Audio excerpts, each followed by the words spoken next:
Time for some more Elden Ring speculation. This is the sequel to my first batch of speculation from 8 months ago. Four topics this time. 1. The evolution of giant boss fights. 2. Potential new areas. 3.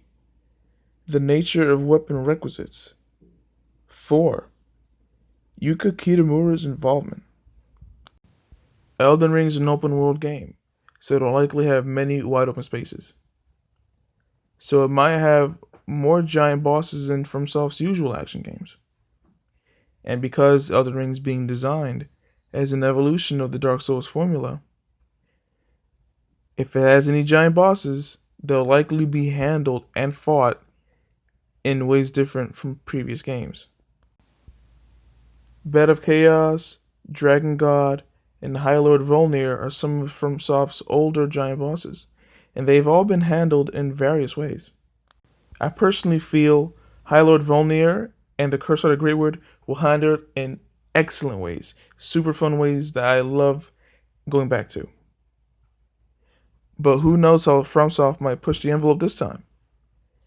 I have this hunch that they can do something very crazy and active with giant bosses. I feel they might do something like enable us to jump on limbs and hit the heads of giant bosses and things like that. Really cool, engaging, active stuff.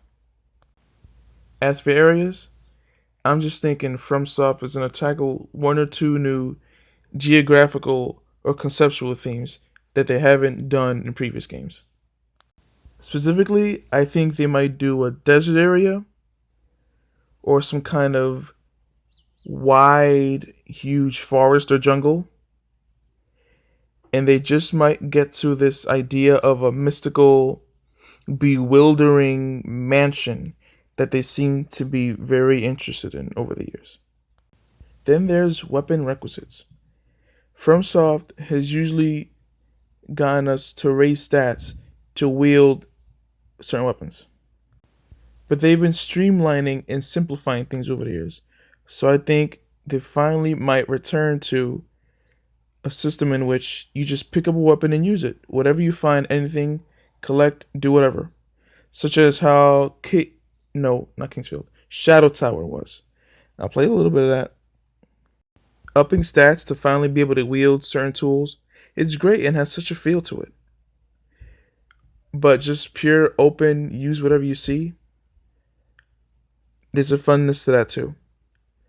And it promotes experimentation and it gets players to try more shit in the end, I think. And that's what they want. They facilitate build diversity and whatnot with certain choices they did in Bloodborne. And finally, Yuka Kitamura's involvement in composing for Elden Ring. It's recently been confirmed that she'll be composing for it, though we're still not quite sure if she'll be one or the only one composing for it. But I gotta bring up her involvement, because man, I love Ava's theme from Dark Souls 2, and I love Sullivan's theme from Dark Souls 3. It almost seems like these two are like this little batch of sort of themes she's made, and man, if she gives me a part 3, if she gives us a part 3, ooh, hoo, hoo.